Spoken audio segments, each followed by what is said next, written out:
Do you believe in miracles? Sometimes they don't come in the form of something grand, but rather through small gestures, shared smiles, or moments when everything seems lost and suddenly something changes. It is during Christmas that these touching stories come to life, as if the magic of the season brings out the best in us. But not every Christmas begins with bells ringing and lights twinkling. Sometimes it is marked by loss, pain, and uncertainty, making it a challenge to believe that things could get better. That was the case for Clara, a young woman who, after facing a tragedy, needed to rediscover the strength of hope. What she didn't know was that, during that Christmas, her life story would intertwine with that of an entire village, creating a moving narrative of resilience, unity, and faith. Get ready to embark on a journey where every page reveals the power of love and courage. Where a simple gesture can mend a broken heart, and where an entire community learns that the greatest gifts are those that cannot be wrapped. This story will move you, make you believe in Christmas miracles again, and perhaps even bring tears to your eyes. Now tell me, have you ever felt that moment when everything seemed to fall apart but something, or someone, brought a spark of light? Maybe by the end of this story you'll find the answer. In the small village of Santa Clara, Christmas was more than just a date, it was a promise of renewal. Snow blanketed the cobblestone streets, lights twinkled on the lampposts, and the aroma of freshly baked cookies filled the homes. In this magical setting lived Clara, a young dreamer with sparkling eyes and a heart full of touching stories to tell. Since childhood, she had believed in miracles, especially those that happened on starlit December nights. By her side was the ever-determined Miguel, a carpenter with calloused hands but the soul of a poet, who harbored a silent love for Clara. Clara, however, carried a pain that seemed at odds with her radiant essence. She had lost her parents in a tragic accident 3 years ago, on Christmas Eve. Since then, she had withdrawn from the world, living among her memories and managing the small bookstore she had inherited. Miguel, who had always been nearby, sought discreet ways to warm her frozen heart, but his shyness held him back from confessing his feelings. He believed that the most moving love stories didn't need words, only gestures. The village itself was home to its own endearing characters, such as Dona Isabel, the sweet lady who made the best rabanadas in the region and moonlighted as Santa Clara's unofficial matchmaker. There was also little Samuel, a 7-year-old boy whose laughter could warm even the coldest day. He shared a special bond with Clara, always calling her the Christmas fairy. The lives of these people intertwined like the threads of a quilt, creating a warm, welcoming environment that was not without its challenges. It was the morning of December 23rd when a rumor began to spread through the village. A massive snowstorm was approaching, threatening to isolate the region for days. Everyone hurried to stock up on supplies and reinforce their homes. Clara, however, was preoccupied with organizing a Christmas event in the main square, a dream her parents had always brought to life. But with limited resources and the weight of loneliness, it seemed impossible. Miguel, seeing her distress, decided to take action. That afternoon, Miguel stopped by the bookstore with a small wooden tree he had carved himself, offering it as a symbol of hope. "It can be a start," he said with a shy smile. Touched by the gesture, Clara felt a spark of courage rekindle within her. As she placed the tree in the store window, she remembered that miracles often begin with small acts. What she didn't yet know was that this Christmas held a moving story of resilience and love that would change her life forever. Then, like a star emerging in the darkest sky, Clara had an idea: to unite the village in creating a collective celebration where everyone would contribute whatever they could. When she shared her plan with Miguel, he saw in it not only an opportunity to help but also a chance to finally open his heart. Time, however, was short, and the storm already whispered through the icy winds. Could they pull it off? Clara began spreading the word about the Christmas celebration, inviting the villagers to a meeting in the main square that very evening. Despite the rush to prepare for the storm, many showed up, curious to hear what the young woman had to say. With a sweet yet determined voice, she outlined her plan. Each family would contribute something, be it food, decorations, or simply a little time. "Christmas is about togetherness, and we don't need much to bring back the magic we've lost," she said, her voice filled with emotion. Slowly, the faces of her neighbors began to light up with the hope of something special. Miguel, always in Clara's shadow, stood by her side, offering support. He knew she needed someone more than ever to help bear this weight. While Clara organized her ideas, Miguel volunteered to set up the stage and stalls for the holiday treats. With his skilled hands, he began building simple structures adorned with intricate details that reflected the Christmas spirit. It was as if every hammer strike was a way of telling Clara what he still didn't have the courage to say. Meanwhile, the villagers started arriving with humble but heartfelt contributions. Donna Isabel brought boxes of old ornaments, saying they had belonged to her family for generations. Samuel, the little boy who admired Clara so much, came with a cart full of pine cones he had painted gold himself.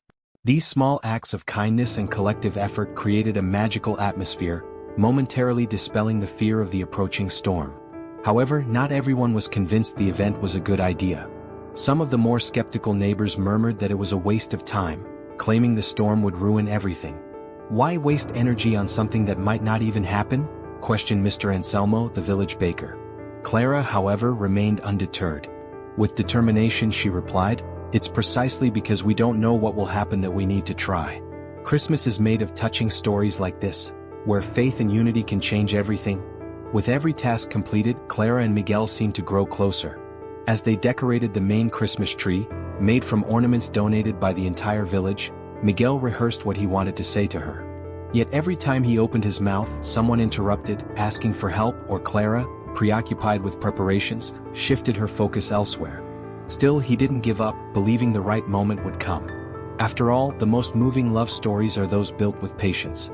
By the morning of December 24th, the square had been completely transformed. Twinkling lights adorned the space, stalls brimming with treats awaited visitors, and the central tree sparkled with a special charm. Even so, the sky began to darken, signaling the arrival of snow.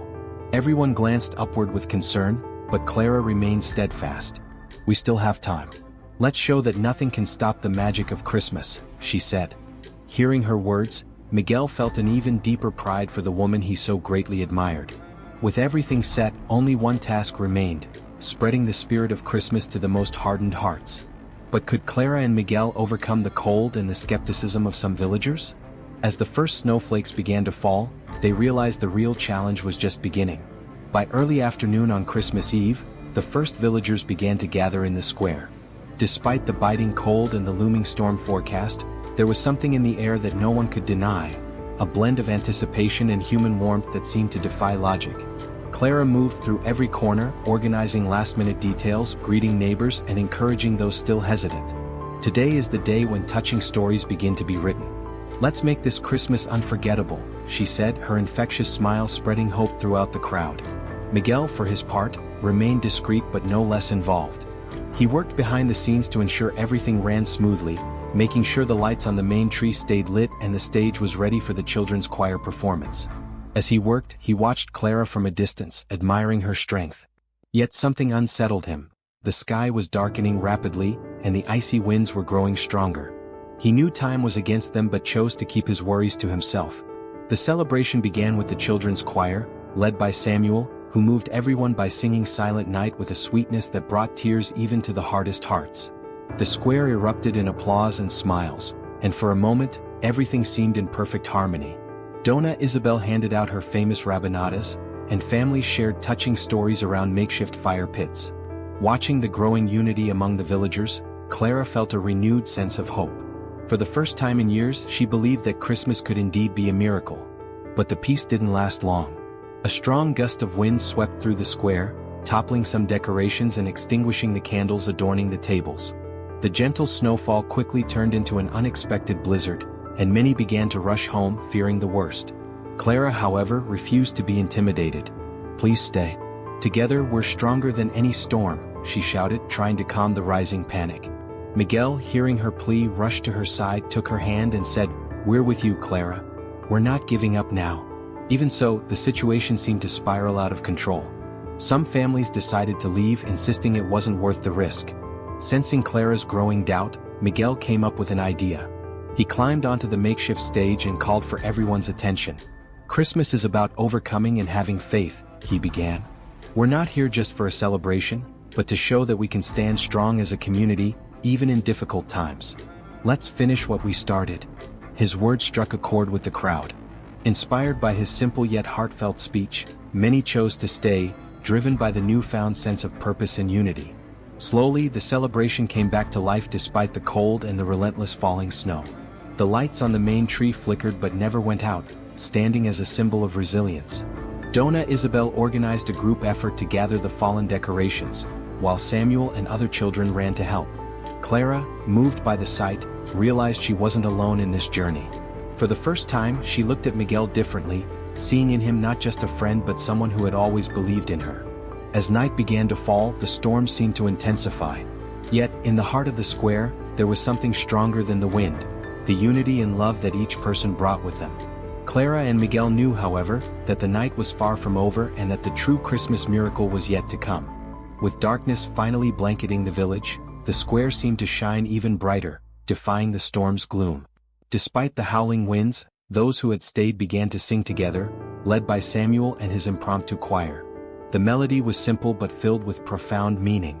The music spilled into the streets, reaching the homes of those who had chosen to shelter inside, and touched even the most distant hearts. Standing beside Miguel, Clara watched the scene with tears in her eyes. For the first time, she felt the echoes of loneliness in her chest beginning to fade. The warmth of the moment, the strength of the community, and Miguel's unwavering presence were weaving a new story, one filled with hope, love, and the undeniable magic of Christmas. Meanwhile, Miguel, more nervous than ever, knew he had to act. He could no longer let his words get lost in silence. Seizing a moment when Clara was distracted, he called her to the center of the square. "I have something to say," he began, his voice trembling but resolute. Clara turned to him, confused but curious. The noise around them seemed to fade away, as if the entire universe were holding its breath for that moment. Miguel took a deep breath and, summoning courage he didn't know he had, said, "I've always believed in you, Clara. And it's not just that. I believe in us." Before Clara could respond, something extraordinary happened. The heavy clouds began to part, and a faint moonlight escaped, casting a gentle glow over the square in an almost magical way. The storm, which had threatened to ruin everything, suddenly began to calm. Snowflakes continued to fall, but now they seemed softer, almost like a celestial embrace. The villagers, already moved by the night spirit, paused their singing for a moment, marveling at what seemed like a true Christmas miracle. Among the newcomers was a pregnant woman holding a small child in her arms. Her face showed gratitude and relief but also worry. "We were lost, with no direction. The roads were blocked and we thought we wouldn't make it. Until we saw the lights from here," she explained, tears streaming down her face. Clara, deeply moved, took the woman's hand and led her to the nearest fire pit. "You're home now. This Christmas will be special for all of us." The arrival of the travelers brought the villagers even closer together. They shared everything they had, offering food, clothes, and even makeshift gifts for the children.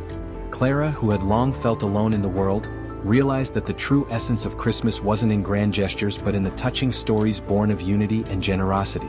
Miguel, as always, stood by her side and murmured, "You made this happen, Clara. You turned the impossible into reality." She smiled, her heart full, and replied, "We made this happen together." The square, now alive with warmth and light, had become a sanctuary of hope, a testament to the strength of community and the power of love during the most magical night of the year. When the clock finally struck midnight, the entire square was gathered in a moment that felt suspended in time. The lights on the great central tree glowed softly, and people embraced one another, sharing words of gratitude and love. Then Samuel, with his contagious innocence, climbed onto the stage and shouted, "This is the best Christmas ever." The crowd laughed and applauded, while Clara and Miguel exchanged a knowing look. Their connection no longer needed words, it was written in every gesture. Yet the most touching moment was still to come. One of the travelers, the older man who had driven the sleigh, approached Clara and said, "I've lived through many difficult Christmases, but none have been as meaningful as this one. You reminded us of what truly matters." He handed her a simple package, saying it was a token of gratitude. When Clara opened it, she found a small silver star that seemed to shine with its own light. "May this star guide you in all your paths, just as you guided all of us tonight," the man said. With tears in her eyes, Clara embraced the man, and in that moment she felt a peace that had eluded her for years. The star was placed at the top of the main tree, shining brightly as a symbol of hope and love. That Christmas, the village of Santa Clara didn't just celebrate a holiday, it lived an unforgettable story of resilience, unity, and faith, one that would be told for generations to come. Leave a comment below and tell us what touched you the most in this story. What was the most emotional moment for you? Share your thoughts and inspire others to believe in the magic of Christmas. And don't forget, to keep receiving touching and inspiring stories like this one, subscribe to the channel and turn on notifications. After all, we're just getting started on a journey filled with tales that move and touch the soul.